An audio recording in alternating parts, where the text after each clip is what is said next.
thoughts on today's win over Alabama, and then we will take questions. Just really feel good to get my first win over Alabama, and this team's first win in a while.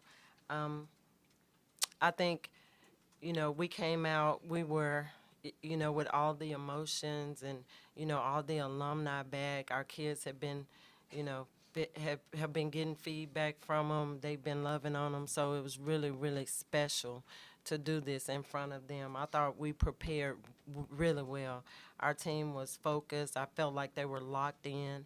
Um, I felt like they came out and set the tone. We wanted to set the tone, and I felt like we did.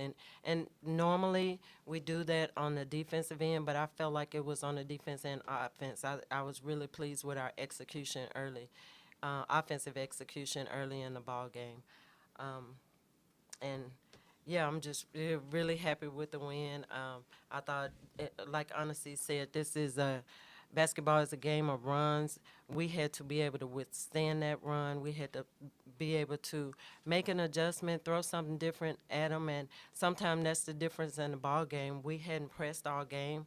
And in that timeout, I really wanted to get some energy going, so I called for our press, and we got a couple of steals. We went on a 9-0 run, and I thought that was the difference in the ball game. And they were able to go out and execute it, which we have not always been able to do. So I was really pleased with that. That shows growth with this team. First, Caleb in the back. Coach, you had the opportunity to close out the game against Vanderbilt. Didn't quite get that done. Today, you guys closed it out. You outscored Alabama 28-14 in the fourth quarter. How crucial is that, and what was kind of your message in that fourth quarter to get your girls going? Like I said, I told them that we have to get back to doing what we were doing in the first quarter. So I thought we kind of got out of sync. We had some foul trouble. We had some different,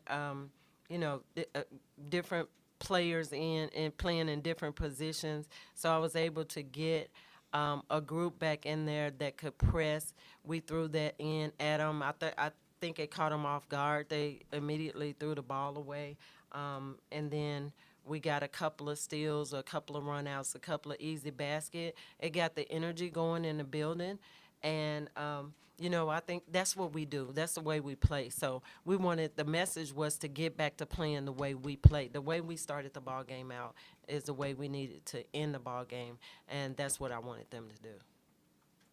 John, this is kind of a dumb question, but how you keep talking about the energy in the building and you keep asking the fans to come back, right? And just how tangibly would you describe what a difference it makes? Is it rattling the other team? Is it your own heart rate helping that? Because it seemed like first quarter and fourth quarter, when it was the loudest, you guys played your best. Yeah. What is the difference? I think it's a little bit of both. I think it definitely gets us going. It's amazing to see how our players feed off that energy. But I also think it rattles the other team.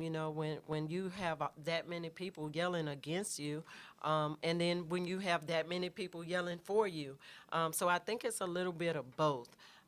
It absolutely fueled our fire. So I was pleased with that. That energy was amazing. Coach, kind of piggybacking off of Caleb's question, in a non-conference, you started slow, but you ended with a lot of wins. In the SEC play, you started fast and had some disappointing losses. How significant is breaking that trend today in terms of Alabama getting back to the game, even taking a lead at some point, and then closing out the game with a double-digit win? Yeah, it was about, like I said, a game of runs. And when they made their run, we made some mistakes. We had some defensive mistakes, but what we were doing was we were taking away everything they wanted to do. So they decided to put their head down and drive us. And it was basically one-on-one. They were getting to the rim, and we were making some not smart fouls. We didn't wall up and let them score over us. A couple of times we did, and they did score. They're a good basketball team. They're a well-coached basketball team. So the thing is that I feel like we don't get as rattled as we did earlier when teams make runs on us, and we have an understanding. We stayed poised, which we're learning to do. We're learning to go on a run on our own, how to how to create just a difference. And I think once we got into that press, that was something different. That was, and we had to crank it up. I had some tired kids too. I had some kids that had been playing a lot of minutes, but they knew they had to crank it up if they wanted this win, and I thought they really wanted it. Yeah, Marshawn came out with an injury pretty late. How's she doing? I haven't heard yet. So I went back there to check on her, and she was still back with them, so I'm not exactly sure. I heard she's doing okay. Yeah. And I was told, but, I really want to get it from, from our trainer, but I was told she was doing better. Coach, at the end of the game there, you had the game sealed. Technical called on Coach Curry. She said she felt like the referee called maybe like a ghost foul or something like that. Did you see what happened or like? I don't know, but I saw some ghost fouls too. So, I could have easily gotten a tag, but I just, I didn't see it. Oh, no comment on the officiating. I didn't see it.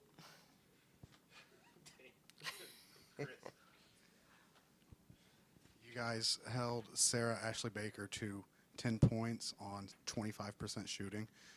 What did y'all do to stop Alabama's best scorer tonight? I think we play different than a lot of people who have played them. We deny and then we pressure. I thought we had really good help. I thought Taylor did a really good job on her, even Celia when she had her some. I thought they did a really good job of speeding her up, not letting her get in a rhythm, not letting her. She got to the rim a couple of times, but for the most part, I thought we made her take shots that, she didn't really want to take. So basically, that's it. I just thought our kids did a really good job on her. Coach, you talked about this team not getting too rattled now when the other team makes a run. Have you noticed a change in confidence since the LSU game when you were able to overcome that? Yes, I do, and I think that goes a long way. I think this team they're learning. I keep saying it's a team we have 8 new players plus one that that didn't play last year. So we have 9 players on the floor that haven't played an SEC game. Other than Mingo did, but the rest of them haven't played at this level, and having an understanding of how to prepare, how to overcome when you make a mistake, how to get back in it, not get your head down, because, there's a lot of good players in the SEC. So, other teams are going to score. You're going to get scored on. You're going to get a foul. I'm going to yell at you. So how not to get your head down, keep staying in the game, staying poised, staying focused, staying locked in. I think that those are the things they're learning to do. Just want to get your thoughts on going 13 for 16 from the free throw line in the fourth quarter. I was a little disappointed that Honesty missed her free throw. But other than that, I thought, like I said, we're growing. And they work. There were a time when we were missing a lot, and it was kind of snowballing. But, these kids get in the gym and they work on it. So just to see that payoff for them, it's big. But when you get in the gym, when you work on things like that, it does pay off. So just to see that, it is, really good, and it was much needed. Time for a couple more. We'll go back left. So you talked a little bit about how the team was able to hold back Sarah Ashley, but Jessica Timmons went with the highest scoring of the night. What was different about Jess that was maybe harder for the team to grasp? I thought we didn't, there was time in there in that third quarter when she just went one-on-one. We thought she was going to come off the screen, but she didn't. She just went, and there was no help. And I think the person guarding her thought there were going to be help, but it wasn't. So we just kind of shaded more.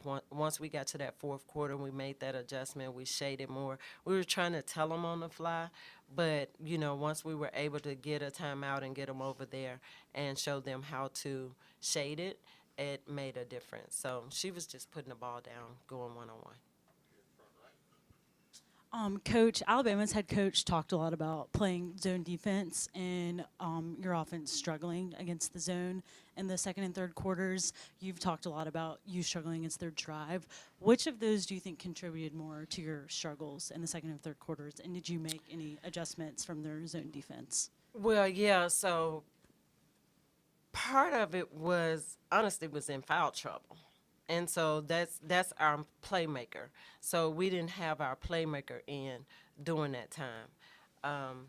And so I think they play their zone a little bit different when Honesty's in there and when she's not. So, and like I said, she does a lot for our team, not just scoring, but she opens it up for other people. So, and they were able to cover those things, to cover the looks we needed without having to help off on Honesty when she's not in the ball game. So, honestly, that was the difference. When she picked up that third foul early, that was a tough one, and I had to make a decision to take her out and kind of hold her off as long as I could. Coach, you took Honesty out of the game, but you got 17 points from your bigs tonight. Savannah Scott put in 10, and you got 7 points from number 20. What did that mean to being able to maintain the flow of scoring in this game? It meant a lot, just for our guards to look for them. When Honesty was out, we told our bigs to go eat. We felt like we prepared them. This is not the first time Honesty's been in foul trouble. It's probably not going to be the last, so we have to figure out a way to score when she is out. And I thought our bigs did a really good job. I thought Coach D did a good job of preparing them. They worked extremely hard these last couple of days on finishing, on sealing out, understanding where to seal, especially in that zone, and just going up scoring. A lot of times they'll get the ball and they don't just go straight up and they miss those shots. But I thought she did a good job of preparing them, and they did a good job of executing. Take one more, Justin. Johnny, we've seen a lot of the love Auburn showed Dewana on her trip back, but could you take us inside maybe what has she shown love back? What has it been like to have her from your perspective? It has been so amazing. Just her, she came to practice yesterday, and, she was out there with our players, and she was trying to get buckets on them. Now she was getting buckets on, but she was also telling them, well, giving them nuggets, dropping nuggets on them.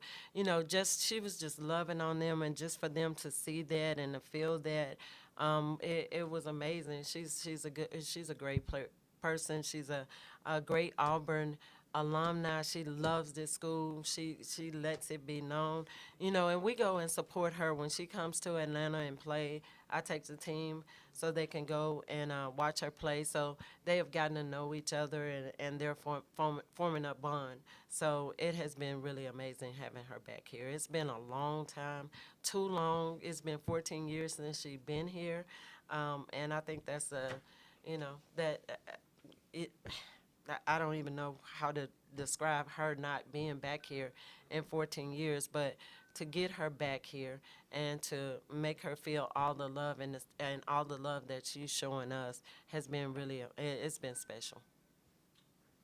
Thanks, everybody. War Eagle. Congratulations. Thank you. Did you get the pictures? I did. Good man. Thank you.